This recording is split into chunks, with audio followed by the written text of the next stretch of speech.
That's a chilling situation you're describing, and it sounds like you're grappling with something deeply unsettling.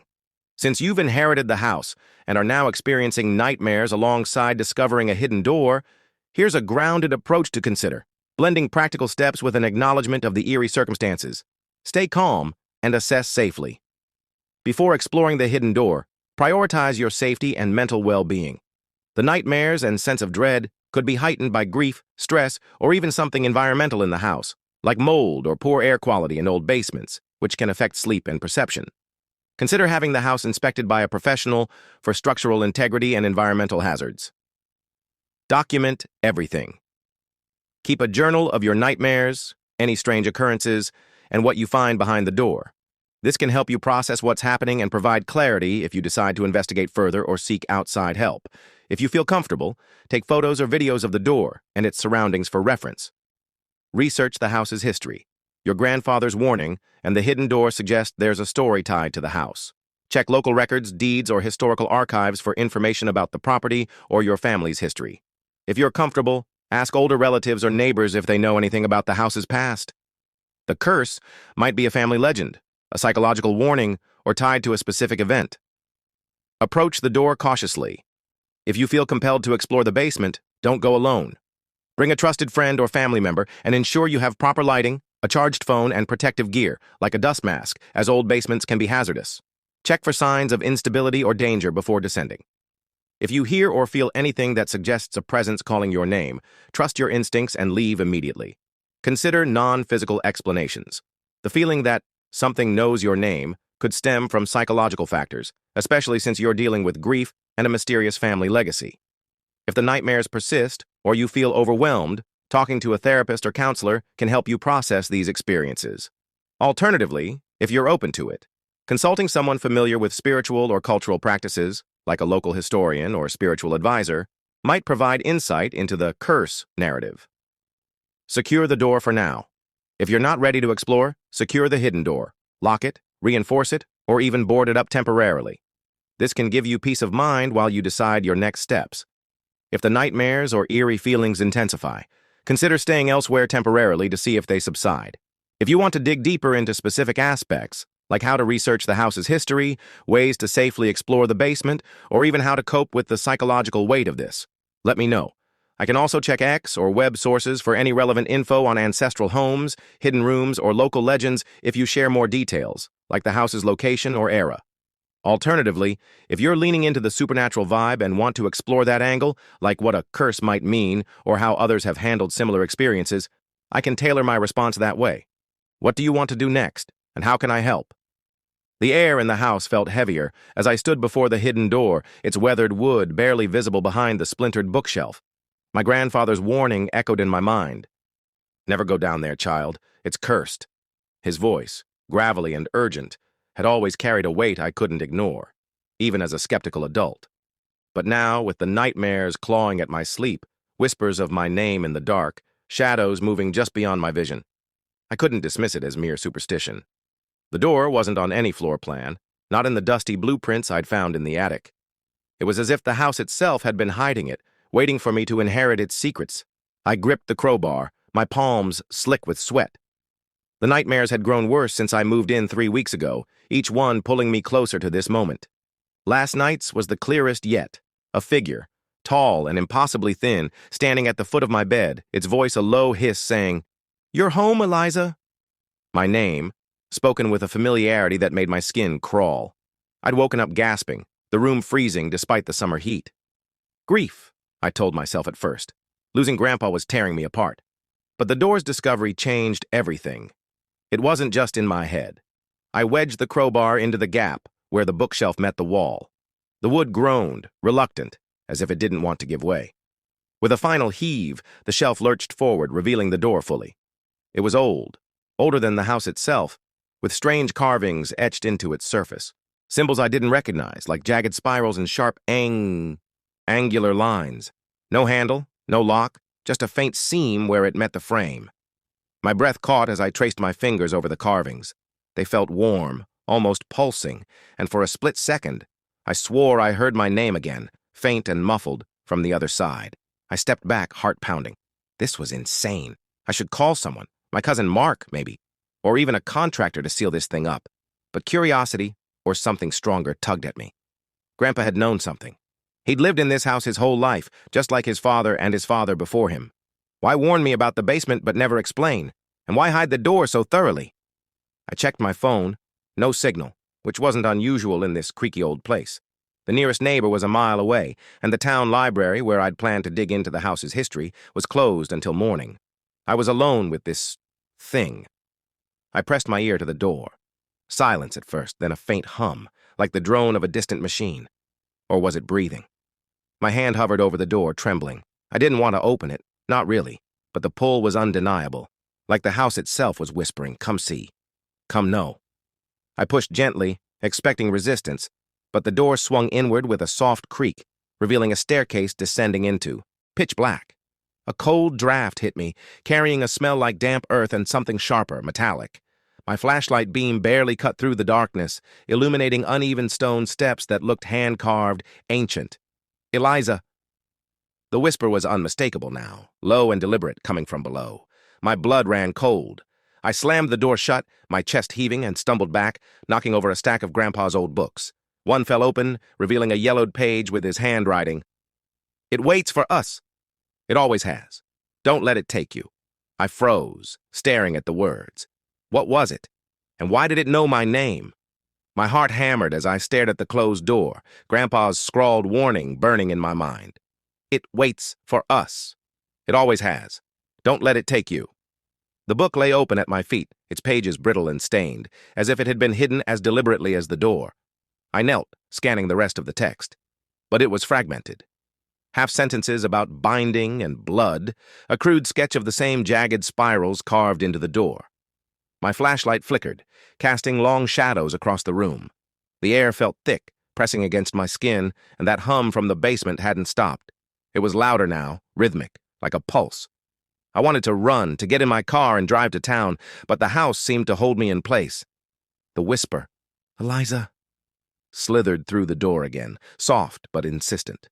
It wasn't angry, not yet, but it felt expectant, like it had been waiting a long time, and I was the one it had been waiting for.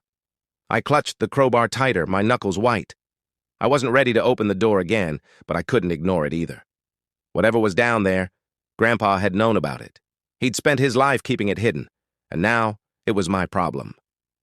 I grabbed the book and backed away from the door, retreating to the kitchen where the fluorescent light felt safer, though it flickered too.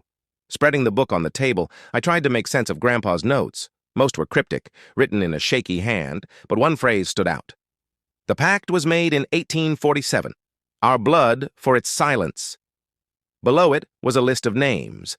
My great-grandfather, his father, and others, stretching back generations. My name wasn't there, but the last entry, dated a year before I was born, read, "The next will pay." My stomach twisted. Was this why Grandpa never let me near the basement? Was this what he meant by a curse? The hum grew louder, vibrating through the floorboards. I glanced at the clock, 2:17 a.m. No way I was sleeping tonight. I needed answers, but the library was hours away from opening, and the spotty internet in this rural house wasn't pulling up anything useful. I thought about calling Mark, but what would I say? "Hey, I found a creepy door and something's whispering my name."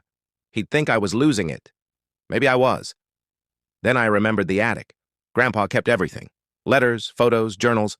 If there was more about this pact, it'd be up there. I grabbed a fresh flashlight battery and headed upstairs, the creaking steps echoing in the silent house. The attic was a maze of boxes and dust-covered furniture, the air thick with the smell of old wood and mildew. I rummaged through crates, finding faded photos of stern-faced ancestors and letters tied with twine. One caught my eye, a sealed envelope addressed to the heir in Grandpa's handwriting. My hand shook as I tore it open. "Eliza, if you're reading this, you've found the door. I'm sorry. I tried to spare you, but it always finds us. The thing in the basement isn't human. It never was. In 1847, our ancestor Jeremiah made a deal to save this town. His blood, our blood, tied it to this house, locked it away. But it's patient. It waits for the next in line. It knows you now, and it won't stop. Don't go down there. Burn this house if you must, but don't let it out. I couldn't do it. I wasn't strong enough. Forgive me, Grandpa." The paper slipped from my fingers, The hum was deafening now, a low, guttural chant that seemed to come from everywhere. "Eliza?" The voice wasn't just in the basement anymore. It was in the walls, the air, my head. I stumbled back, knocking over a box that spilled more papers. Among them was a daguerreotype, brittle and faded, showing a man who looked like Grandpa, but older, standing in front of the house. Behind him, barely visible in the shadows, was something tall, thin, with eyes that gleamed unnaturally. The floorboards groaned downstairs. Not the usual settling of an old house. This was deliberate, like footsteps climbing the stairs. My breath caught. I wasn't alone anymore. The footsteps on the stairs grew heavier, each creak a hammer against my nerves. I clutched Grandpa's letter and the daguerreotype, my eyes darting around the attic for anything to use as a weapon. The crowbar was still downstairs, by the hidden door. Stupid, Eliza. Stupid. The air thickened, the chant of my name now a low, relentless growl weaving through the whole house.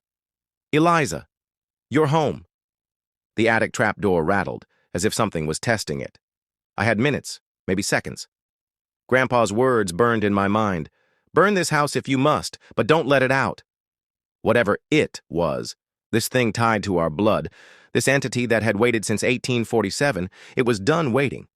The daguerreotype's image of that tall, thin figure with gleaming eyes flashed in my head. It wasn't just a story. It was real. And it was here. The footsteps stopped just below the trap door.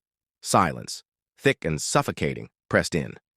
Then a soft knock, deliberate, almost polite. My blood ran cold. I scrambled through the spilled papers, desperate for anything that could help.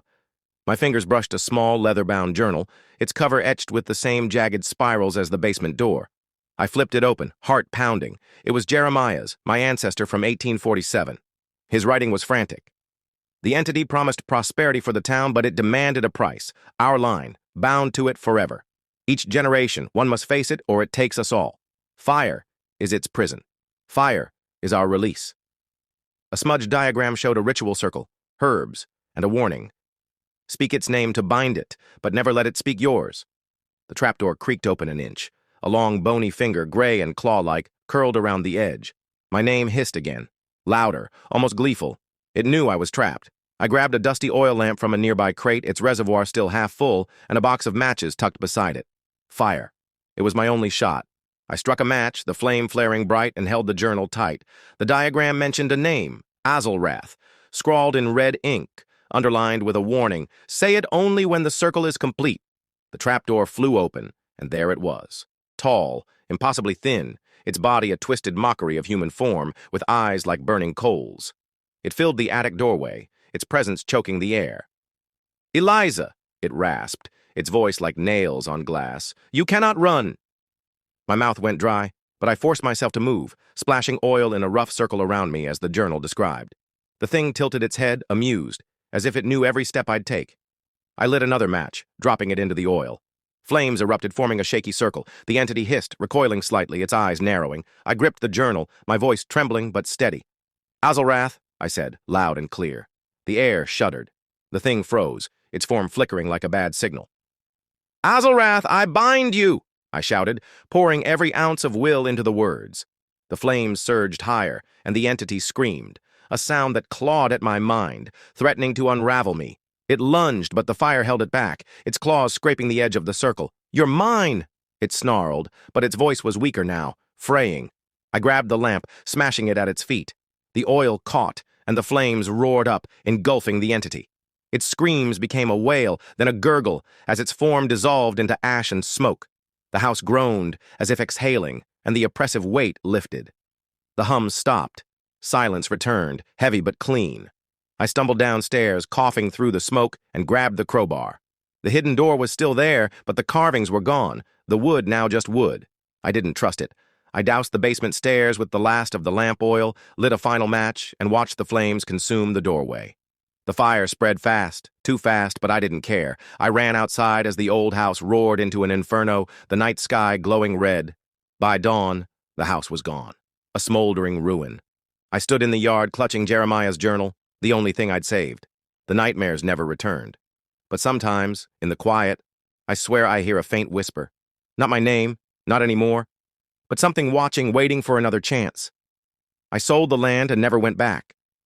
The town still thrives, oblivious to the pact that saved it. but I know the truth. Our blood paid the price, and I broke it.